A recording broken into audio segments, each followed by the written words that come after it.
আল্লাহর আসমানি সাহায্য ছাড়া ইসলাম এবং মুসলমানদের বিজয় অসম্ভব, ফুল স্টপ। দুনিয়াবি শক্তি দিয়ে ইসলাম এবং মুসলমানদের বিজয় অতীতে কোনোদিন হয়নি, ভবিষ্যতে কোনোদিন হবে না, ফুল স্টপ। নবীদের হয়নি, আমার আপনার হবে না। এই আল্লাহর সাহায্য পাওয়ার সিক্রেট যতদিন না জানবেন, আর এই সিক্রেট যতদিন বাস্তবে প্রয়োগ না করবেন, ততদিন দুনিয়ার রাস্তা দিয়ে আপনি যতই চেষ্টা করেন আপনার বিজয় হবে না। এটা নিশ্চিত জেনে রাখ। দুনিয়ার ওপর দেখেই তো আপনি চেষ্টা করতেছেন যে হ্যাঁ, মন্দিরগুলো পাহারা দিয়ে যদি ভোট পাওয়া যায়। মন্দির পাহারা কেন? আপনি যদি প্রত্যেকটা হিন্দুকে একটা করে মন্দির বানিয়ে দেন, দিয়ে যদি মনে করেন দুনিয়ার শক্তি দিয়ে ইসলামকে বিজয় করবেন, আপনার ব্যক্তি স্বার্থ আদায় হতে পারে। দুনিয়ার শক্তি দিয়ে ইসলাম বিজয় হয় না, হয়নি, কিয়ামত পর্যন্ত হবে না। তাহলে ইসলাম বিজয় হবে কোনটা? যেটাতে আল্লাহর সাহায্য আসবে। মুসা দুনিয়ার শক্তি দিয়ে বিজয় লাভ করেনি, ইউশা বিন নুন দুনিয়ার শক্তি দিয়ে বিজয় লাভ করেনি, দাউদ সুলাইমান দুনিয়ার শক্তি দিয়ে বিজয় লাভ করেনি, মুহাম্মদ সাল্লাল্লাহু আলাইহি সাল্লাম বদরে, উহুদে, খন্দকে, বদরে মক্কার কাফের মুশরিক 1000, মুহাম্মদ সাল্লাল্লাহু আলাইহি সাল্লাম 300, উহুদে মক্কার কাফের মুশরিক 2000, মুহাম্মদ সাল্লাল্লাহু আলাইহি সাল্লাম 700, খন্দকে মুহাম্মদ সাল্লাল্লাহু আলাইহি সাল্লাম 700 থেকে 1000। আর মক্কার কাফের মুশরিক শুধু নয়, সারা আরবের কাফের মুশরিক একত্রিত হয়েছে 10,000। খন্দকের যুদ্ধে কোনো দুনিয়াবী শক্তি নাই যা মুহাম্মদ সাল্লাল্লাহু আলাইহি সাল্লামকে জয় লাভ করাতে পারে। এত অসম যুদ্ধ পৃথিবীতে হয় না, কিন্তু এই প্রত্যেকটা যুদ্ধে মুহাম্মদ সাল্লাল্লাহু আলাইহি সাল্লাম জয় লাভ করেছে দুনিয়াবী শক্তিতে না কার সাহায্যে? আল্লাহর সাহায্যে। আর একটা যুদ্ধে সাহাবীরা মনে করেছিল যে আজকে আমরা দুনিয়ার শক্তি দিয়ে জিতবো, ওই যুদ্ধের নাম হুনাইন। মক্কা বিজয়ের পরে এই যুদ্ধ হয়েছিল। মক্কা বিজয় যখন সব মুসলমান হয়ে গেছে, 12,000 সাহাবী হুনাইনের যুদ্ধে। আল্লাহর নবী নিজে চোখে কোনোদিন দেখেইনি, তার পিছে 12,000 মানুষ দাঁড়িয়ে আছে। সাহাবীরা কোনোদিন দেখেনি 12,000-এর জামাত। 300 জন নিয়ে যুদ্ধ করেছে, 700 নিয়ে যুদ্ধ করেছে, 1000 নিয়ে যুদ্ধ করেছে, আজকে হুনাইনে 12,000। তখন সবার আল্লাহর উপর, মুহাম্মদ সাল্লাল্লাহু আলাইহি সাল্লাম বাদ দিয়ে অধিকাংশ সাহাবীর আল্লাহর উপর ভরসা কমে নিজেদের উপর ভরসা চলে এসেছে। যে আজকে হাই কনফিডেন্স, মক্কা বিজয় করেছি, আর এখন হুনাইনের যুদ্ধ আমাদের পরাজিত করে কে? আর হুনাইনের যুদ্ধ শুরু হওয়ার আধা ঘন্টা পার হয়নি, 1 ঘন্টা পার হয়নি, সব দৌড়ে দৌড়ে পালাচ্ছে। তাহলে নবীর জীবদ্দশায় দুনিয়ার শক্তিশালী হওয়ার পরেও বিজয় হচ্ছে না পরাজয় হচ্ছে? একটু জোরে বলেন তো, জয় হচ্ছে না পরাজয় হচ্ছে? নবীর জীবদ্দশায় দুনিয়ার শক্তিতে বিজয় হচ্ছে না। কার সাহায্য লাগে বিজয়ের জন্য? আল্লাহর সাহায্য লাগে। আল্লাহর সাহায্য পাওয়ার শর্ত পূরণ করেন, ইসলাম বিজয় হবে। আর আল্লাহর শর্ত পাওয়ার সাহায্য পূরণ করবেন না, আল্লাহর ঠেকা পড়েছে, আপনাকে দিয়ে ইসলামকে বিজয় করতে হবে। আল্লাহ বলেছে, ইউরিদুনা লিইউতফিউ নূরাল্লাহ ওয়াল্লাহু মুতিম্মু নূরিহি ওয়ালাউ কারিহাল কাফিরুন। ইসলাম আল্লাহর নূর, আর এই নূর সারা পৃথিবীতে বিজয়ী হবে, এটা আল্লাহর ওয়াদা। বলেন আল্লাহু আকবার। হুয়াল্লাযী আরসালা রাসূলাহু বিল হুদা ওয়া দীনিল হক লিইয়ুযহিরাহু আলাদ দীনি কুল্লিহি। আমি এই দিন মুহাম্মাদের উপর অবতীর্ণ করেছি, এই দিন সারা পৃথিবীতে বিজয়ী হবে। বলেন আল্লাহু আকবার। এটা আল্লাহর ওয়াদা। তো আল্লাহ ইসলামের বিজয়ের জন্য আমার আপনার মুখাপেক্ষী নয়, কিন্তু আমি আপনি যদি শর্ত পূরণ না করি বিজয় হবে না। শর্ত পূরণের 1 নম্বর শর্ত ঈমান বিল গায়বে ইয়াকিন লাগবে। শর্ত পূরণের 2 নম্বর শর্ত সৎ আমল লাগবে। শর্ত পূরণের 3 নম্বর শর্ত শিক্ষা এবং জ্ঞানে এগিয়ে যেতে হবে। ঈমান বিল গায়বের উপর বিস্তারিত আলোচনা বহু বক্তব্যে করেছি। আজকে যা আলোচনা করছি সব আল্লাহর পথে যাত্রা এই বইয়ের মধ্যে আছে। ঈমান বিল গায়বের বিস্তারিত আলোচনা ওই আল্লাহর পথে যাত্রা বইয়ের মধ্যে আছে। প্রত্যেক মসজিদে, প্রত্যেক স্কুল, কলেজ, ইউনিভার্সিটিতে এই বইয়ের উপর পাঠচক্র হওয়া উচিত। 2 পৃষ্ঠা করে, 1 পৃষ্ঠা করে প্রত্যেক মসজিদে। প্রতি সপ্তাহে অন্তত একদিন সবাই মিলে 2 পৃষ্ঠা পড়ে বোঝার চেষ্টা করবেন কি বলা আছে এই বইয়ের মধ্যে। এই বই থেকে আমাদের আল্লাহর পথে যাত্রা তথা আল্লাহর সাথে সম্পর্ক, ঈমান বিল গায়বের যাত্রাটা শুরু হবে। 2 নম্বর শর্ত কি পূরণ করতে হবে? সৎ আমল। দেখেন মুহাম্মদ সাল্লাল্লাহু আলাইহি ওয়াসাল্লাম বদরের যুদ্ধের দিন এত লম্বা সালাত, এত লম্বা দোয়া, এত লম্বা রাতের সালাত যে আবু বকর রাদিয়াল্লাহু তাআলা আনহু পর্যন্ত ক্লান্ত হয়ে গেছে। আল্লাহর নবী, আপনি নবী, আপনার এত রাতের সালাতের প্রয়োজন, আল্লাহর নবী কেন রাতের সালাতে দাঁড়িয়ে আছে জানেন? আল্লাহর নবী আমার আপনার চেয়ে গায়েব বেশি জানে। আমার আপনার যে গায়েবের মূলনীতি ওনার জানা আছে, আল্লাহ ওনাকে ওহির মাধ্যমে জানিয়ে রেখেছে। সেটা কি? সেটা হচ্ছে তুমি বদরের যুদ্ধে তোমার শক্তি দিয়ে জিততে পারবে না। মুহাম্মদ, তোমার শক্তি দিয়ে বদরে বিজয় হবে না। বদরে বিজয় হবে কার সাহায্যে? আল্লাহর সাহায্যে। আর আল্লাহর সাহায্য পাওয়ার সিক্রেট হচ্ছে রাতের সালাত। তুমি আল্লাহর সাহায্য পেতে চাও, যত বড় নবী হও, রাতের সালাতে দাঁড়াতে হবে। ফাতাহাজ্জাত বিহি নাফিলাতাল লাক আসা ইয়াবআসাকা রাব্বুকা মাকামাম মাহমুদা। তুমি সর্বশ্রেষ্ঠ নবী হওয়ার পরেও আল্লাহর সাহায্য আসমান থেকে দুনিয়াতে আনার জন্য শ্রেষ্ঠতম নবী হওয়ার পরেও তোমাকে রাতের সালাতে ঘন্টার পর ঘন্টা দাঁড়িয়ে থাকতে হবে। আর বাংলার মানুষেরা স্বপ্ন দেখে নামাজ 5 ওয়াক্ত সালাত আদায় না করেই খালি ভোট দিয়ে ইসলামকে বিজয় করে দিবে।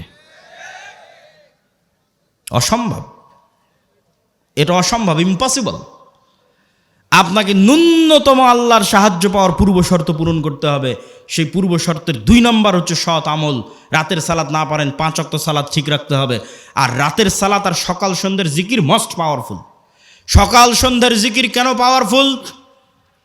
মূসা আলাইহিস সালাতু ওয়াস সালাম ফেরাউনের উপর বিজয় লাভ করবেন, অথচ মূসা আলাইহিস সালাম আমার এবং আপনার চেয়ে দুর্বল।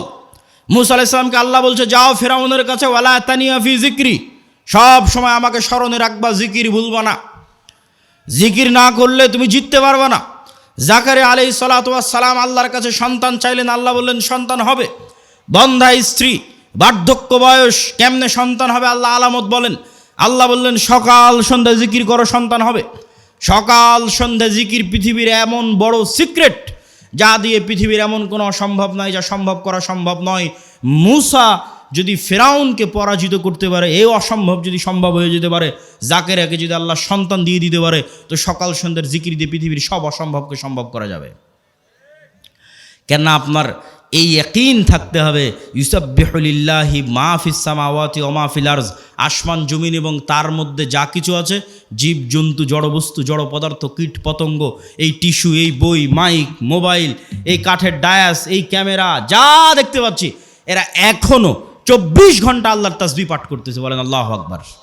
এটা গায়েব। এই গায়েবের মূলনীতি আল্লাহ কোরআনে দিয়ে দিয়েছে, যে তোমরা তো গায়েব জানো না, তোমাদেরকে জানিয়ে দিচ্ছি। এরা সবাই তাসবিহ পাঠ করতেছে। তাহলে আপনিও যখন সকাল সন্ধ্যার জিকির করবেন, এরাও আপনার সেই তাসবিহ বুঝবে। সুলাইমান আলাইহিস সালামেরটা বুঝতো, সুলাইমান আলাইহিস সালাম ওদেরটাও বুঝতো। এরা পরস্পর, আমি যদি সুবহানাল্লাহি ওয়া বিহামদিহি সুবহানাল্লাহিল আযীম বলি, এগুলো সব কিয়ামতের মাঠে সাক্ষী দিবে। এরা শুনছে, কিয়ামতের মাঠে সাক্ষী দিবে। বলেন আল্লাহু আকবার। মুয়াজ্জিনের আজান যত দূর পর্যন্ত যাবে, এই প্রত্যেকটা জীব জন্তু, কীট পতঙ্গ, জড়বস্তু, জড় পদার্থ, এরা শুনে, এরা নিজেরা তাসবিহ পড়ে, এরা মানুষের তাসবিহ শুনে। মুয়াজ্জিনের আজান যত দূর পর্যন্ত যাবে, পৃথিবীর প্রত্যেকটা ধূলিকণা বালিকণা কিয়ামতের মাঠে মুয়াজ্জিনের পক্ষে সাক্ষ্য দিবে। বলেন আল্লাহু আকবার। এই জন্য জিকির মোস্ট পাওয়ারফুল, সবচেয়ে পাওয়ারফুল। আল্লাহ আসমান জমিন সৃষ্টি করেছেন আওয়াজ দিয়ে, আল্লাহ আসমান জমিন ধ্বংস করবেন আওয়াজ দিয়ে। পৃথিবীর প্রত্যেক জীবজন্তু, জড়বস্তু, জড়পদার্থ সবসময় আওয়াজ বের করতেছে, আল্লাহর তাসবিহ পাঠে আওয়াজ বের করতেছে। সব ফেরেশতা সবসময় আল্লাহর তাসবিহ পাঠে আওয়াজ বের করতেছে। আওয়াজ সবচেয়ে মোস্ট পাওয়ারফুল। এই জন্য মুসলমানদের মোজেজা মুসা আলাইহিস সালাতু ওয়াস সালাম, মুহাম্মদ সাল্লাল্লাহু আলাইহি ওয়াসাল্লামের মোজেজা মুসা আলাইহিস সালামের লাঠির চেয়ে, ঈসা আলাইহিস সালামের মৃত্যুকে জীবিত করার চেয়ে বেশি পাওয়ারফুল। কেন? মুহাম্মদ সাল্লাল্লাহু আলাইহি ওয়াসাল্লামের মোজেজা কোরআন, সরাসরি আল্লাহর আওয়াজ। বলেন আল্লাহু আকবার। কোরআন পড়ে কে, বুঝে কে, জানে কে, শিখে কে? কোরআনের মধ্যেই মুসলমানদের মুক্তির রাস্তা আছে, গোলামি থেকে মুক্তির রাস্তা আছে। সম্মানিত উপস্থিতি, আমরা বক্তব্য দীর্ঘায়িত করব না, রাত গভীর করার পূর্বেই বক্তব্য শেষ করে দিব। তাহলে আমরা আমাদের পূর্ব শর্ত, যা গায়েবী মদদ পাবো, 1 নম্বর শর্ত ঈমান বিল গায়বি ইয়াকিন থাকতে হবে। 2 নম্বর শর্ত সৎ আমল থাকতে হবে।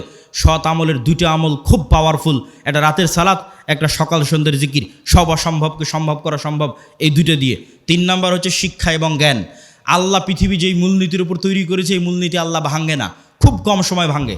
আগুনের মধ্যে যদি সবচেয়ে বড় পরহেজগার মানুষকে নিক্ষেপ করা হয়, আগুন জ্বালিয়ে দিবে। এইভাবে আগুনকে ডেভেলপ করা আছে। ইব্রাহিমের ক্ষেত্রে আল্লাহ রুল ব্রেক করেছে, সবার ক্ষেত্রে করবে না। ওই যে সূরা বুরুজের দেখেন, পুরো একটা জাতিকে আগুনে নিক্ষেপ করে দেওয়া হয়েছে, সবাইকে আগুন পুড়িয়ে দিয়েছে। সূরা বুরুজের ঘটনা, পুরো একটা জাতিকে ঈমানের কারণে আগুনে নিক্ষেপ করা হয়েছে, সবাই আগুনে জ্বলে গেছে, পুড়ে গেছে, কিন্তু ঈমান ত্যাগ করেনি। তাহলে এই যে মূলনীতির উপর আল্লাহ পৃথিবী সাজিয়েছে, এটা আল্লাহ সাধারণত ভাঙে না।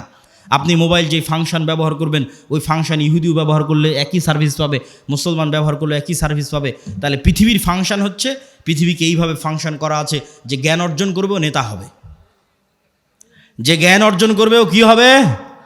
নেতা হওয়ার শর্ত কি বলেন তো, একটু জোরে বলেন তো, কি অর্জন করা? জ্ঞান অর্জন করা। দলিল আল্লাহ নিজেই সবার চেয়ে বড় জ্ঞানী। দলিল আদম আলাইহিস সালাম ফেরেশতা জিনের চেয়ে জ্ঞানী। দলিল আল্লাহ তালুতকে নেতা বানিয়েছে শুধু জ্ঞানের কারণে। আর কত অসংখ্য দলিল নেবেন তার হিসাব নাই। আজকে ইহুদি এবং খ্রিস্টানেরা পড়াশোনা, জ্ঞান, গরিমা, গবেষণা নিয়ে ব্যস্ত, আর মুসলমানের সন্তানেরা জুয়া, ফেসবুক, টুইটার, টিকটক, বিড়ি, সিগারেট, নেশা, আইপিএল, বিশ্বকাপ, ফুটবল, গণতন্ত্রের রাজনীতি, চাঁদাবাজি, যত সময় নষ্টের রাস্তা আছে এই সময় নষ্টের রাস্তায় ব্যস্ত। আপনি বলেন নেতাকে আর গোলামকে? ঢাকা বিশ্ববিদ্যালয়ে বড় স্ক্রিন লাগিয়ে যারা খেলা দেখে সময় নষ্ট করতেছে ওরা গোলাম, না অক্সফোর্ড ক্যামব্রিজে যারা পড়াশোনা জ্ঞান অর্জন করছে ওরা গোলাম? এই মূলনীতি আল্লাহ সুবহানাহু ওয়া তাআলা ভাঙবেন না যতক্ষণ না আপনি চেষ্টা না করেন। হ্যাঁ, আপনি যদি চেষ্টা করেন যে হ্যাঁ আমি জ্ঞানী হব, এই জ্ঞানী হওয়ার পাশাপাশি আগের যদি সব শর্ত পূরণ থাকে, যা যা বলেছি, আপনার যদি সৎ আমল থাকে, আপনি যদি সত্যবাদিতা, ন্যায়পরায়ণতার উপর অটল থাকেন, বিক্রি না হন, আপনার যদি ঈমান বিল গায়বে ইয়াকিন থাকে, তাহলে এরকম যদি 500টা উসমান হাদি তৈরি হয়ে যায়, এরকম যদি 500 যুবক তৈরি হয়ে যায়, তাহলে শুধু বাংলাদেশের ক্ষমতা নয় সারা পৃথিবীর ক্ষমতা অর্জন করতে পারবেন। বলেন আল্লাহু আকবার। কোরআনের মধ্যে শুধু বাংলাদেশের ক্ষমতা অর্জনের রাস্তা দেওয়া নাই, সারা পৃথিবীর ক্ষমতা অর্জনের রাস্তা দেওয়া আছে। আল্লাহ সুবহানাহু ওয়া তাআলা আমাদেরকে কবুল করুক। বলেন আল্লাহুম্মা আমিন। আমরা যেন আমাদের একটা প্রজন্মকে এই আদর্শগুলোর উপর গড়ে তুলতে পারি। এই জন্যই তো আমরা মক্তব করছি, এই জন্যই তো মাসিক আল ইতিসাম আপনাদের নিতে বলছি, এই জন্যই তো আমাদের মক্তবের সিলেবাস আমার লেখা, যাতে আপনাদের সন্তানদের ব্রেনের মধ্যে আমরা এই জিনিসগুলো ঢুকিয়ে দিতে পারি। আমি জানি না কেন এখনও আপনারা মক্তবের ট্রেনিংয়ের জন্য আপনাদের শিক্ষকদের পাঠান না।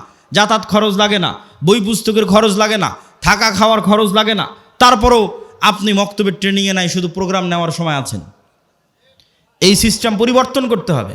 মক্তবি মূল, শতভাগ মুসলমানের সন্তানকে কোরআন ও দ্বীন শিখাতে হবে। কোথায় শিখাবো? জামিয়া সালাফিয়ায়? সম্ভব নয়।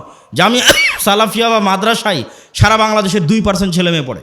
শতভাগ মুসলমানের সন্তানকে কোরআন ও দ্বীন শিখাতে চাইলে মসজিদেই যেতে হবে, মক্তবে যেতে হবে।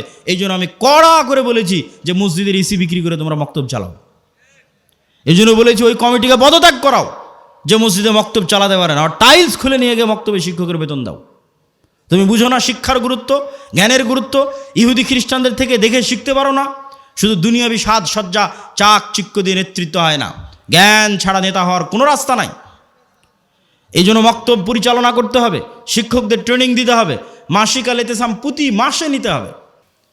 এই জন্য আল্লাহ কোরআন অবতীর্ণ করলেন মুহাম্মদ সাল্লাল্লাহু আলাইহি ওয়াসাল্লামের উপর, আর কোরআন পরিপূর্ণ করলেন মুসার ফেরাউনের ঘটনা দিয়ে।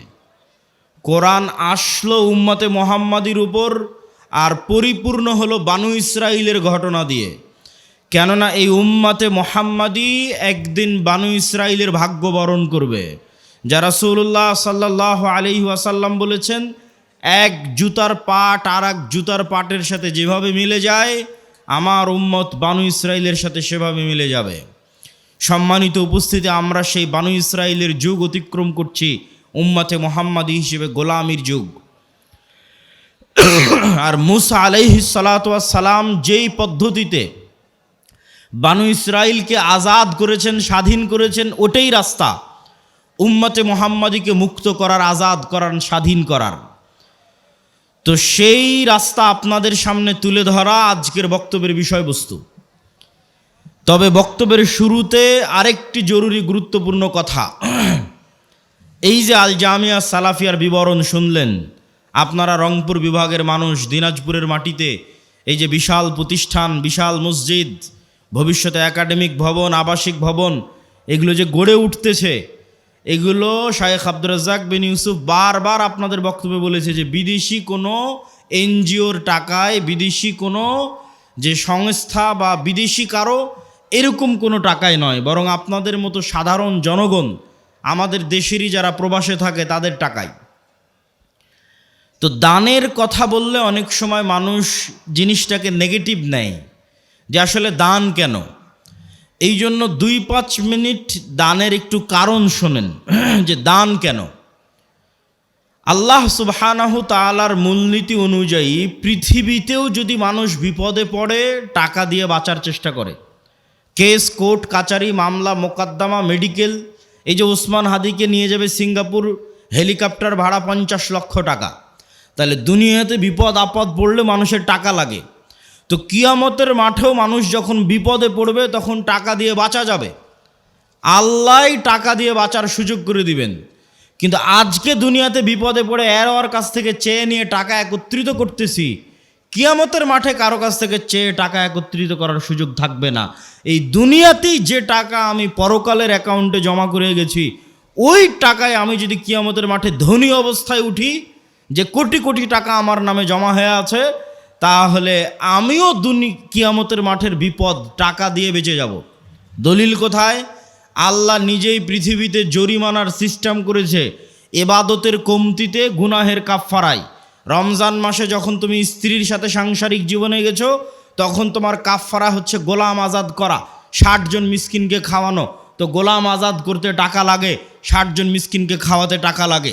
তাহলে গুনাহের কাফফারায় টাকা, ইবাদতের কমতিতে টাকা। তুমি হজ করতে গেছো, উমরা করতে গেছো, হজ উমরা করতে গিয়ে কোথাও ভুল ত্রুটি হয়েছে, মুআল্লিম বলবে দম দাও, দম মানে খাসি দুম্বা কুরবানি করতে হবে, তাহলে ইবাদতের কমতিতে টাকা। এখন পৃথিবীর কোনো মানুষ গ্যারেন্টি দিতে পারবে না যে আমি আমার ইবাদতের জোরে জান্নাতে যাব, কেননা কেউ গ্যারেন্টি দেওয়া কঠিন যে আমি ফরজ সালাত একদিনও মিস দেইনি, একদিনও কাজা করিনি 10 বছর বয়স থেকে। কেউ যদি গ্যারেন্টি দেয় হ্যাঁ আমি গত 30 বছর 40 বছর এক ওয়াক্ত কাজা করিনি, এটা গ্যারেন্টি দেওয়া কঠিন। যে এই যে এক ওয়াক্ত আমি কাজা করিনি আর প্রত্যেক ওয়াক্ত সালাতের শুরু থেকে শেষ পর্যন্ত আমি শুধু আল্লাহকে স্মরণে রেখেছি, এটা গ্যারেন্টি দেওয়াও কঠিন। এই জন্য মানুষ ইবাদতের চ্যালেঞ্জে জান্নাতে যাওয়ার চ্যালেঞ্জ দিতে পারবে না, ঠিক গুনাহ থেকে মুক্ত থাকার গ্যারেন্টি কেউ দিতে পারবে না, যে আমি নিষ্পাপ, আমি নিষ্কলুষ, আমি পাপ মুক্ত, এই গ্যারেন্টি কেউ দিতে পারবে না। তাহলে জান্নাতের গ্যারেন্টি কোথায়? জান্নাতের গ্যারেন্টি দুধের রাস্তায়। ইন্নাল্লাহ আশতারা মিনাল মুমিনিনা আনফুসাহুম ওয়া আমওয়ালাহুম বিআন্না লাহুমুল জান্নাহ। মানুষ যদি তার পৃথিবীর সবচেয়ে দামি সম্পদ, তার জীবন, তার নাফস, তার রূহ, আল্লাহর রাস্তায় জীবন দিয়ে শহীদ হয়ে যায়, তাহলে ওই শহীদের রক্তের ফোঁটা মাটিতে পড়ার আগেই তার যত ইবাদতের কমতি আছে আর তার যত গুনাহের কাফফারা আছে সব মাফ হয়ে যায়। বলেন আল্লাহু আকবার। তাহলে নিশ্চিত জান্নাতের গ্যারেন্টি হচ্ছে জীবন দিয়ে শহীদ হওয়া। 2, নিশ্চিত জান্নাতের গ্যারেন্টি হচ্ছে টাকা দিয়ে জান্নাত কিনে নেওয়া। ইবাদতের কমতিও পূরণ হবে টাকা দিয়ে, গুনাহের কাফফারাও হবে টাকা দিয়ে। তবে নতুন করে টাকা বানানো যাবে না, এখন দিয়ে রাখতে হবে, তাহলে ওইটা হবে। তবে আল্লাহর সাথে এই ব্যবসা, আল্লাহর সাথে এই বিজনেস ডিল লাভজনক। কি লাভজনক আল্লাহর সাথে এই ব্যবসায় বিজনেস ডিল? কেন লাভজনক? আল্লাহর সাথে এই বিজনেস শতভাগ লাভজনক। আপনি গুলশানে জমি কিনেন, ঢাকায় জমি কিনেন, রংপুর বিভাগে জমি কিনেন, এই যে জমি কিনবেন, আপনি টাকা দিলেন, জমি নিলেন, তাই এখন যে আপনি দান করছেন এই টাকা কি আল্লাহর কাছে যাচ্ছে? কথা বলেন না, যে আল্লাহর কাছে যাচ্ছে? যায় না তো। এই টাকা দিয়ে যদি একটা ফ্যান কিনা হয়, তাহলে ওই ফ্যানের বাতাস আপনিই খাবেন। এই টাকা দিয়ে যদি বিল্ডিং হয়, ওই বিল্ডিংয়ে আপনার ছেলেই পড়বে। এই টাকা দিয়ে যদি গরু জবাই হয়, ওই গরুর গোস্ত আপনিই খাবেন। তাহলে মাঝখান থেকে ফাও ফাও ফিরি আপনি জান্নাত পেয়ে যাচ্ছেন। বলেন আল্লাহু আকবার। এই জন্য এর চেয়ে লাভজনক ব্যবসার নাই, যে টাকা দিয়ে জান্নাত কিনবো আবার টাকাটা আমি ব্যবহার করব। টাকা দিয়ে জান্নাত কিনবো আবার টাকা আমি ব্যবহার করব। মসজিদে আমি সালাত আদায় করবো, মাদ্রাসায় আমার ছেলে মেয়েই পড়বে, ফ্যান এসির বাতাস আমিই খাবো, যদি নিজে কুরবানি দিই কুরবানির গোস্ত আমি খাবো। শুধু ফাও ফিরি আল্লাহ জান্নাত দিয়ে দিলেন। এই জন্য টাকা মোস্ট পাওয়ারফুল। এই জন্য ধনী অবস্থায় কিয়ামতের মাঠে উঠতে হবে, এটার চেষ্টা করতে হবে। কেন কিয়ামতের মাঠে বিপদে পড়লে কেউ বাঁচাতে পারবে না, আপনার টাকাই আপনাকে বাঁচাতে পারবে যদি দিয়ে গিয়ে থাকেন, যদি দুনিয়াতে থাকা অবস্থায় দিয়ে গিয়ে থাকেন। এটার সাহায্য নিয়ে আপনি কিয়ামতের মাঠে বাঁচতে পারবেন। সকল পাওনাদারের পাওনা পূরণ করতে পারবেন। কাকের নামে গীবত করেছেন, কার নামে অপবাদ দিয়েছেন, কার বিরুদ্ধে কিছু বলেছিলেন, কোথায় স্ত্রীর হক ভালো মতো দেননি, বাপ মায়ের সাথে ভালো ব্যবহার করেননি, কার মনে কি কষ্ট আছে কে জানে, সব কিয়ামতের মাঠে উপস্থিত হবে। সব আদায় হতে থাকবে আপনার দেওয়া টাকা থেকে, আর আপনি ওই টাকার জোরে বেচে জান্নাতে চলে যাবেন। বলেন আল্লাহু আকবার। এই জন্য প্রত্যেক মানুষের প্রোডাক্টিভ হতে হবে। ধনী হতে হবে, আল্লাহ রাস্তায় দান করতে হবে, ওসমান ইবনে আফফানের মতো হালাল উপায়ে।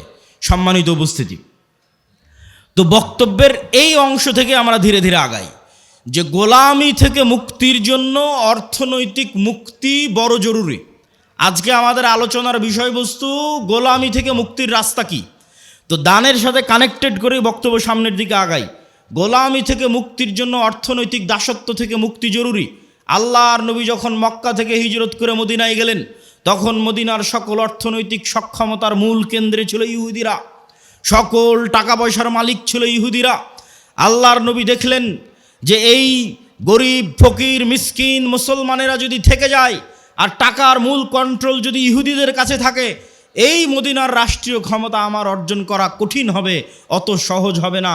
এই জন্য ইহুদিদের হাত থেকে অর্থনৈতিক কন্ট্রোল মুসলমানদের হাতে নিতে হবে। আল্লাহর নবী মক্কার মুশরিকরা, মক্কার কোরাইশরা ছিল আগে থেকেই ব্যবসায়ী। লিইলাফি কোরাইশ ইলাফিহিম রিহলাতাশ শিতা ওয়াস সাইফ। তো এই মক্কার কোরাইশরা আগে থেকেই ব্যবসায়ী ছিল। আল্লাহর নবী মদিনার আনসারদের বললেন, শোনো, তোমরা কৃষি কাজ করো, তোমরা ব্যবসা জানো না। এই যে মক্কা থেকে হিজরত করে যারা এসেছে, এদেরকে তোমার সম্পদ অর্ধেক দিয়ে দাও, তোমার কৃষি জমি অর্ধেক দিয়ে দাও। এরা ব্যবসা বুঝে, এরা ব্যবসা করে মদিনার অর্থনৈতিক কন্ট্রোল নিজের হাতে নেবে। আনসার সাহাবিরা এই ওয়ালার ভিত্তিতে অর্ধেক সম্পত্তি মহাজিরদের দিয়ে দিলেন। খালি হাতে আসা ওসমান, খালি হাতে আসা আব্দুর রহমান বিন আউফ, খালি হাতে আসা জুবাইর ইবনুল আওয়াম, এরা 5 বছর 10 বছরের মধ্যে মাল্টি মিলিয়নার কোটি কোটি টাকার মালিক হয়ে গেল। আল্লাহর নবীর হাতে মদিনার অর্থনৈতিক কন্ট্রোল ফেরত আসতে লাগলো। মসজিদে নববীর সামনের কুয়ার মালিক ইহুদি। যদি মুসলমান ওই কুয়ায় পানি খেতে চায়, ইহুদির কাছে নত হয়ে অনুমতি নিয়ে পানি খেতে হবে। এটাই দাসত্ব। অর্থনৈতিক মুক্তি লাগবে দাসত্ব থেকে মুক্তির জন্য। আল্লাহর নবী বললেন, কে কিনে দিবে এই কুয়া? মুসলমানদের কুয়া লাগবে, ইহুদির কাছে নত হয়ে কুয়ার পানি চাওয়া যাবে না। যে কুয়া কিনে দেবে তার জন্য জান্নাত। ওসমান বিন আফফান বললেন, আমি কুয়া কিনে দেব। বলেন আল্লাহু আকবার। তাহলে অর্থনৈতিক মুক্তি লাগবে। মুসলমানেরা যেন অর্থনৈতিক মুক্তি না পায়, দাসত্বের জিঞ্জিরে যেন আবদ্ধ থাকে, এই জন্য ইহুদিদের তৈরি করা, পাশ্চাত্যের তৈরি করা সবচেয়ে বড় অস্ত্রের নাম হচ্ছে সুদ। সবচেয়ে বড় অস্ত্রের নাম সুদ। আল্লাহ দিয়েছেন কর্জে হাসানা, আর ইহুদি খ্রিস্টান IMF ওয়ার্ল্ড ব্যাংক পাশ্চাত্য বিশ্ব দিয়েছে সুদ। আর সুদ হচ্ছে মানুষকে গোলাম বানায়। আপনি হিস্ট্রি স্টাডি করে দেখেন, ফেরাউন বানু ইসরাইলদের কি দিয়ে গোলাম বানাতো, আশ্চর্য হবেন। ফেরাউন বানু ইসরাইলদের যেই পদ্ধতি দিয়ে গোলাম বানাতো, তার একটা পদ্ধতি সুদি লেনদেন, সুদের কর্জ। আর সুদের কর্জের মিনিস্টার ছিল কারুন। এই জন্য আপনারা কারুনের নাম শুনেছেন। ফেরাউনের একটা বড় মন্ত্রীর নাম হচ্ছে কারুন, যার কাছ থেকে সুদের অর্থ লেনদেন করতো বানু ইসরাইলেরা। সব সুদের ঋণী ছিল, এই জন্য সব গোলাম ছিল। তাহলে বানু ইসরাইলকে গোলাম বানানোর একটা স্ট্র্যাটেজি ছিল সুদ। আজকের মুসলিম উম্মাহকে গোলাম বানানোর একটা স্ট্র্যাটেজি হচ্ছে সুদ। পুরো দেশ গোলাম সুদের ঋণের কারণে। পুরো একটা মুসলমানদের বলে পারমাণবিক শক্তির অধিকারী পাকিস্তান, এই পুরো একটা রাষ্ট্র গোলাম শুধু এই সুদি ঋণের কারণে। ওই যে বাপ দাদার কাছ থেকে, প্রভুর কাছ থেকে সুদ নিয়ে রেখেছে, ওদের পারমিশন ছাড়া ওই পারমাণবিক অস্ত্রে চাপও দিতে পারবে না। ফাও, কোনো কাজ নাই। তাহলে মুক্তির জন্য অর্থনৈতিক মুক্তি খুবই জরুরি। আর এই অর্থনৈতিক মুক্তির জন্য সুদের আযাব থেকে মুক্তি জরুরি। সুদ কেন গোলাম বানায়? রাসূলুল্লাহ সাল্লাল্লাহু আলাইহি ওয়াসাল্লাম তার বহু দোয়ায় বলেছেন, আল্লাহুম্মা ইন্নী আউযুকা মিনাল মা'সামি ওয়াল মাগরাম। হে আল্লাহ, গুনাহ থেকে বাঁচতে চাই, ঋণ থেকে বাঁচতে চাই। আল্লাহর নবী বহু দোয়ায় বলেছেন, হে আল্লাহ, যালঈদ-দাইনি ওয়া গালাবাতির রিজাল, ঋণের বোঝা থেকে বাঁচতে চাই, মানুষের আধিপত্য থেকে বাঁচতে চাই। আল্লাহর নবীকে সাহাবীরা জিজ্ঞেস করলেন, হে আল্লাহর নবী, কেন আপনি ঋণের বোঝা থেকে বাঁচার জন্য এত দোয়া করেন? রাসূল সাল্লাল্লাহু আলাইহি ওয়াসাল্লাম বললেন, মানুষ যখন ঋণ নেওয়া শুরু করে তখন মানুষ মিথ্যা বলা শুরু করে, আর যখন মিথ্যা বলা শুরু করে তখন সে আর নেতা হতে পারে না, সে গোলাম। তাহলে আমাদের মা বোন যতজন কিস্তিতে লোন নিয়ে রেখেছে, এরা সবাই মিথ্যার প্র্যাকটিস করে। ওই কিস্তি মিস দেওয়ার জন্য, মাফ করার জন্য আর সন্তানকে পর্যন্ত মিথ্যা বলায়। তাহলে পুরো একটা কম যখন মিথ্যুক অবস্থায় গড়ে উঠতেছে, সুদের জন্য মিথ্যার প্র্যাকটিস করতেছে, এরা গোলাম, এরা জীবনে কোনোদিন নেতা হতে পারবে না। তাহলে নেতা হতে হলে সুদি লোন থেকে বাঁচতে হবে, কর্জ থেকে বাঁচতে হবে, যেন মিথ্যা না বলা লাগে, মিথ্যা বলা থেকে বাঁচতে হবে, না হলে নেতা হতে পারবেন না। এই পয়েন্ট থেকেই, এই যে মিথ্যা বলা থেকে বাঁচা, এটার থেকে 2 নম্বর পয়েন্টে চলে যাই, যে গোলামির পথ থেকে, গোলামির জিঞ্জির থেকে বাঁচার দ্বিতীয় রাস্তা হচ্ছে সত্যবাদিতা, ন্যায় পরায়ণতা। আমি গত 2 বছর এই বক্তব্য দিয়েছি, কিন্তু মানুষকে উদাহরণ দিতে পারিনি যে সত্যবাদিতা, ন্যায় পরায়ণতা মানে উদাহরণ কি। এখন অন্তত বক্তব্যে উদাহরণ দিতে পারবো যে শরীফ ওসমান হাদি হচ্ছে সত্যবাদিতা, ন্যায় পরায়ণতার একটা অন্তত প্রতীক, যে জুলাই আগস্টের পর সব মানুষ নিজ নিজ দলের হয়ে গেল। আর যখনই আপনি কোনো দল করবেন, ওই দলের স্বার্থের বাইরে গিয়ে আপনার মুখ খুলবে না, জিহ্বা আটকা, বন্ধ। আর যখনই আপনি গণতন্ত্রের রাজনীতির মধ্যে থাকবেন, তখন মিথ্যা আপনার রক্তের মধ্যে মিশে যাবে। কেননা গণতন্ত্রের রাজনীতি এত নিকৃষ্ট, এত জঘন্য, যে এখানে এক দল তো আর এক দলের বিরুদ্ধে বলবে, একই আসনে মনোনয়ন প্রার্থী একজন আর একজনের নামে মিথ্যা বলবে। তাহলে ওই যে মিথ্যার কালচারের মধ্যে লিয়াজু, লবিং, আসন ভাগাভাগি, উমুককে নয় আমাকে দাও, এই পুরো কালচারটার মধ্যে ঢুকে আছে টাকার লেনদেন, 2 নাম্বারি, ধোঁকা, লবিং, লিয়াজু, এই পুরো কালচারটার মধ্যে ঢুকে আছে মিথ্যা, ধোঁকা, দুর্নীতি। তাহলে এই একটা কালচারের মধ্যে দিয়ে যে বড় হবে, এই এমপি, এই মন্ত্রী, এই মিনিস্টার যদি প্রাইম মিনিস্টারও হয়, আপনাদের কাছে সে নেতা হতে পারে আল্লাহর গায়েবের মূলনীতি অনুযায়ী ও গোলামের ঘরের গোলাম। তাহলে যত এমপি এই মিথ্যা, এই দুর্নীতির সাথে জড়িত, সে যদি প্রাইম মিনিস্টারও হয়, সে নেতা না গোলাম? একটু জোরে বলেন, নেতা না গোলাম? গোলাম। এটাই আল্লাহর মূলনীতি। এই মূলনীতির উপরেই আল্লাহ সুবহানাহু ওয়া তাআলা পৃথিবী প্রতিষ্ঠিত করেছেন। নেতা কখন? যখন সত্যবাদিতা, ন্যায় পরায়ণতার উপর দাঁড়িয়ে আছে। তাহলে ওসমান হাদি একমাত্র ব্যক্তি ছিল যে দলের লেজুর বৃত্তি না করে, দলের লিয়াজু লবিংয়ের মধ্যে না গিয়ে, আসন ভাগাভাগির মিথ্যা, দুর্গন্ধযুক্ত, নিকৃষ্ট কালচারের মধ্যে না গিয়ে, যেটা সত্য ওইটাই মানুষের মুখের উপর স্ট্রেট ফরওয়ার্ড বলে দিত। আর এই রকম একজন মেরুদণ্ডওয়ালা, যার মেরুদণ্ড আছে, যে স্ট্রেট ফরওয়ার্ড সত্য এবং ন্যায় বলতে পারে জ্ঞানের সাথে, বুদ্ধিমত্তার সাথে, এটাই নেতা, এটাই নেতা তৈরি হওয়ার রাস্তা। আর এই রকম একজন মেরুদণ্ডওয়ালা, সত্যবাদী, ন্যায়পরায়ণ নেতা ওই রকম লাখো দুর্নীতিগ্রস্ত নির্বাচিত এমপির চেয়ে পাওয়ারফুল। এবং ওই পাশ্চাত্যের আর আমাদের পাশের দাদাবাবুরা, তারা পর্যন্ত ভয় পায় এই রকম নেতাকে। কেন? ওই যে দুর্নীতির মধ্যে দিয়ে যে নেতা উঠে এসেছে, ওকে টাকা দিয়ে কিনে নেওয়া যাবে। ভারতও ওকে কালকে টাকা দিয়ে কিনে নিতে পারবে, আমেরিকা ওকে কালকে টাকা দিয়ে কিনে নিতে পারবে। ওকে বলবে তোমার যত দুর্নীতি করার ইচ্ছা করো, টাকা পাচার করে নিয়ে আমার দেশে চলে আসো, আমি যা বলবো তাই শুনবা। তো ও যেহেতু এই দুর্নীতির প্র্যাকটিসের মধ্যেই বড় হয়েছে, তো কোনোদিন দেশের পক্ষে কাজ করবে না, অন্য দেশের গোলামি করবে, অন্য দেশের গোলামি করবে। তাহলে গোলামি থেকে বাঁচার জন্য একটা প্রজন্ম তৈরি করতে হবে আপনাদের, যে প্রজন্ম হবে সত্যবাদী, ন্যায়পরায়ণ, মিথ্যা এবং অন্যায়ের সংস্পর্শে যায়নি, মেরুদণ্ড বিক্রি করবে না টাকার কাছে। আপনি মাপবেন কেমনে যে আমি সত্যবাদী, ন্যায়পরায়ণ কিনা? আপনি নিজেকে জিজ্ঞেস করেন যে আপনি আপনার পিতার সম্পত্তিতে আপনার বোনকে ন্যায়ের সাথে সম্পদ দিয়েছেন কিনা? আপনার পিতা আপনার দাদার সম্পত্তিতে আপনার ফুফুকে ন্যায়ের সাথে সম্পদ দিয়েছে কিনা? যদি দেখেন হ্যাঁ, ন্যায়ের সাথে বন্টন হয়েছে, তাহলে আপনার মধ্যে নেতৃত্বের গুণ আছে, আল্লাহর দৃষ্টিতে আপনি নেতা হতে পারবেন। আরও বাকি গুণগুলো অর্জন করলে পূর্ণ নেতা হবেন, কিন্তু মোটামুটি এই গুণটা আছে।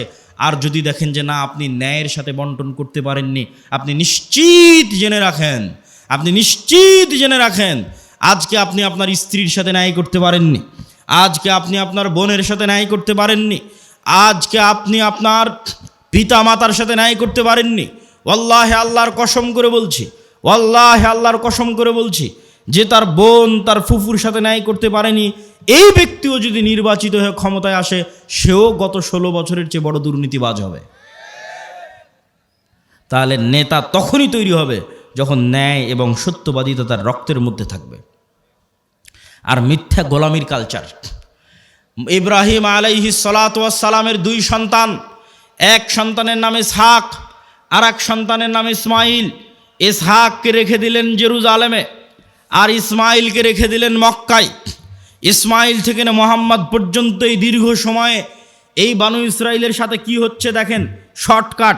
ইসহাকের সন্তান ইয়াকুব, ইয়াকুবের সন্তান ইউসুফ, ইউসুফের 11 ভাই মিলে পিতা মাতা মিলে মিশরে ইউসুফের মৃত্যুর পরে ফেরাউনের 300 বছরের গোলামি, ফেরাউনের গোলামি থেকে মুসার হারুনের হাত ধরে মুক্তি, মুসার হারুনের হাত ধরে মুক্তির পরে 40 বছর সিনাই মরুভূমিতে পাগলের মতো ঘুরপাক, 40 বছর পর ইউশা বিন নুনের হাত ধরে জেরুজালেম বিজয়, তারপরে পুনরায় আর এক জালেম বাদশার কারণে জেরুজালেম থেকে বিতাড়িত, তারপরে দাউদ, সুলাইমান এবং তালুতের মাধ্যমে জেরুজালেম বিজয়, জেরুজালেম থেকে সারা পৃথিবীতে শাসন ক্ষমতা প্রতিষ্ঠা, তারপরে আস্তে আস্তে জাকারিয়া, ইয়াহিয়া, ঈসা, মারিয়াম।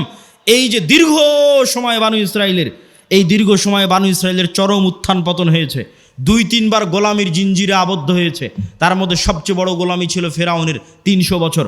এই গোলামির জিঞ্জিরে আবদ্ধ হওয়ার কারণে এরা নবীর সন্তান হওয়ার পরও, ইব্রাহিমের সন্তান হওয়ার পরও, ইসহাকের সন্তান হওয়ার পরও এরা মিথ্যা বলা, ধোকা দেওয়া, 2 নম্বরই রাস্তা শিখে নিয়েছিল। এই জন্য আল্লাহ বলল, শনিবারের দিন তোমরা মাছ ধরবা না। দাউদ কোরআন পড়ে, মাছেরা কোরআন শুনতে আসে, জাবুর শুনতে আসে। এরা করলো কি, শনিবারের দিন মাছগুলো আটকে রেখে দিল, রবিবারের দিন ধরলো। কি পরিমাণ ধোকাবাজ! অথচ এরা নবীর সন্তান, ইব্রাহিমের সন্তান, এই সিলসিলার সন্তান।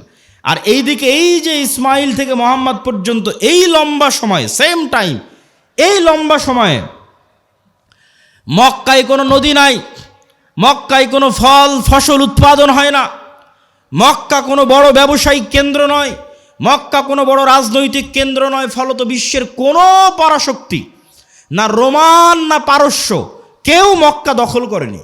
মক্কা দখল করে কেউ কোনোদিন ইসমাইলের সন্তানদের গোলাম বানায়নি। ফলত ইসমাইল থেকে মোহাম্মদ পর্যন্ত ইসমাইলের সন্তানেরা শিরকে লিপ্ত হলেও 2 নম্বরই দুর্নীতি, জুয়াচুরি, ধোঁকা, এই রাস্তাগুলো থেকে অনেক অনেক দূরে ছিল। এর 2-1টা উদাহরণ আপনি দেখতে পাবেন। আব্দুল মোত্তালেব, আবু তালেব, আবু সুফিয়ান। আব্দুল মোত্তালেব মোহাম্মদ ইসলামের দাদা, ইনি মুশরিক, কিন্তু আব্দুল মোত্তালেবের হিস্ট্রিতে কেউ দেখাতে পারবে না যে ও মিথ্যুক, মানুষের সম্পদ মারে নাই, 2 নম্বরই করে ধোঁকাবাজি করে, এটা দেখাতে পারবে না। আবু তালেব মোহাম্মদ ইসলামের চাচা, মৃত্যু পর্যন্ত ইসলাম গ্রহণ করেনি আল্লাহর নবী এতবার বলার পরেও। কিন্তু আবু তালেব সত্যবাদী ছিল, ন্যায়পরায়ণ ছিল, মানুষকে ধোঁকা দিয়ে, মানুষের টাকা নিয়ে মেরে খাওয়া, জুয়াচুরি, ধোঁকাবাজি এগুলো বুঝতো না। এই জন্য আল্লাহর নবী বলে গেছে, আল আইম্মাতু মিন কুরাইশ। মক্কা বিজয়ের পর প্রায় সব কুরাইশ ইসলাম গ্রহণ করে নিয়েছিল, সব। মক্কা বিজয়ের আগ পর্যন্ত তারা কাফের থাকতে পারে, আল্লাহ নবীর সাথে যুদ্ধ, মারামারি সব কিছু করেছে, কিন্তু মক্কা বিজয়ের পর প্রায় সব কুরাইশ ইসলাম গ্রহণ করে নিয়েছে। আল্লাহ নবী বলেন, আল আইম্মাতু মিন কুরাইশ, আমার উম্মতে যতদিন নেতা হবে, খলিফা হবে, কুরাইশ বংশ থেকে হবে, ইসমাইলের সন্তান থেকে হবে। আবু বকর কুরাইশ বংশের, ওমর কুরাইশ বংশের, ওসমান কুরাইশ বংশের, আলী কুরাইশ বংশের, সব ইব্রাহিমের সন্তান, ইসমাইলের সন্তান। সম্মানিত উপস্থিতি, কি বুঝালাম এটার থেকে? গোলামি মে বদল জাতি হে কওমো কা জমির। গোলামি করলে জাতির চরিত্র চেঞ্জ হয়ে যায়। আমরা যে 190 বছর ব্রিটিশের গোলামি করেছি এবং আমাদের স্বভাব চরিত্র চেঞ্জ হয়ে গেছে, তার একটা আলামত আমি নিজে ইউরোপ সফর করতে গিয়ে পেয়েছি। চাক্ষুষ একটা আলামত বলি।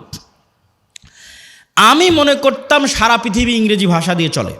আমাকে যেহেতু কেউ কোনোদিন এই ভুলটা ভেঙে দেয়নি, আমি যেহেতু নিজে প্র্যাকটিক্যালি আমার এই ভুল ধরা পড়েছে, ফলত আমার রিয়েলাইজেশন অনেক গভীর। তো আমি মনে করতাম সারা পৃথিবী ইংরেজি দিয়ে চলে। ইংল্যান্ডেও থাকলাম প্রায় 1 বছর। এই ইংল্যান্ডে থাকা অবস্থায় যখন ফ্রান্স গেলাম, স্পেন গেলাম, ইতালি গেলাম, স্পেনের যখন কর্ডোভা, গ্রানাডায় যাওয়ার জন্য যে বিমানবন্দরে নামলাম, ওই বিমানবন্দরে নেমে এক্সিট লেখাটা আমি ইংরেজিতে খুঁজে পাচ্ছিলাম না। ইংরেজি ভাষার এত অনুপস্থিতি যে বাহিরে যে বের হব, কোন রাস্তা দিয়ে বের হব, কোথায় এক্সিট, কিছু খুঁজে পায় না।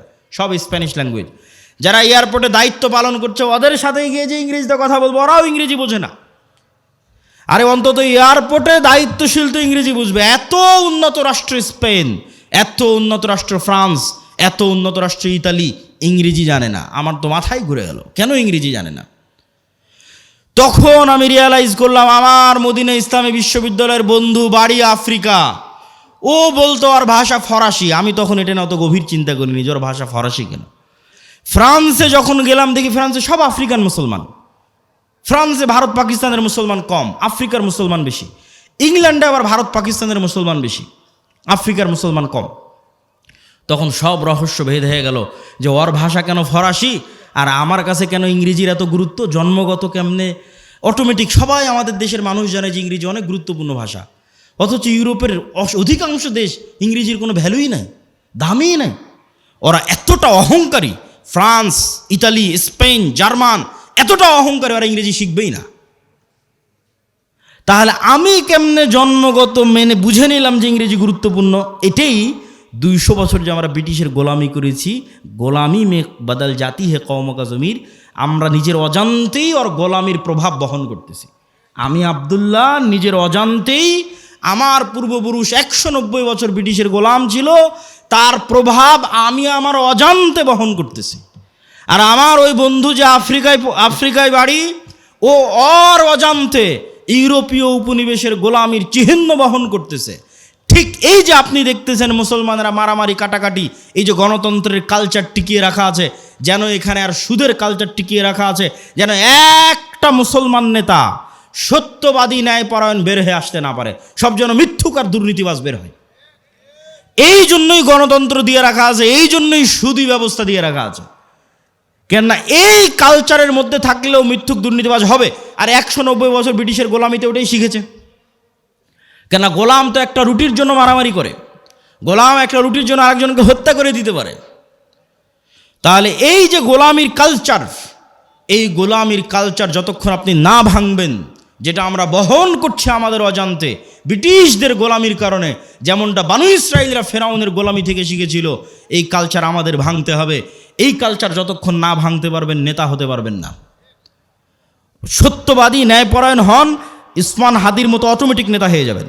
আর এই গণতন্ত্রের কালচারে এইরকম সত্যবাদী ন্যায়পরায়ণ নেতা সহ্য করার মতো ক্ষমতা এই আধিপত্যবাদী দখলদারি শক্তির নাই, ফলত গুলি করে উড়িয়ে দিবে।